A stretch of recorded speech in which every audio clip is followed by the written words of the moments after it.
Aqiqa uchun echki so'yish mumkinmi? Bismillahirrohmanirrohim. Alhamdulillahi robbil alamin. Vassalatu vassalamu ala ashrafil mursalin. O'zi aqiqa bu aytaylik farz yoki vojib amal emas.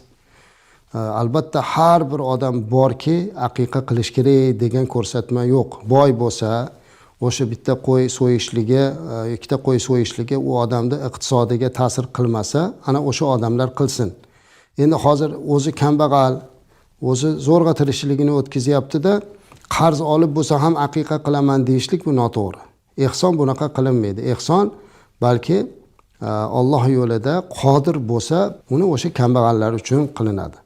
O'zi kambag'al bo'lsa, u yana uni aqiqa qilaman deb qarzga botib, o'zini mushkulga qo'yish kerak emas. Yaxshisi o'shinga ketadigan xarajatini bolasini ehtiyoji uchun sarflashlari kerak bo'ladi.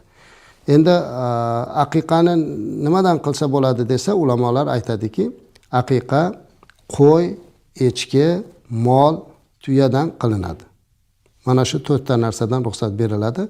Boshqa narsalarda aqiqa qilish mumkin emas. Aytaylik xo'roz so'yish, ot so'yish kabi narsalarda aqiqa qilib bo'lmaydi. Vallohu a'lam.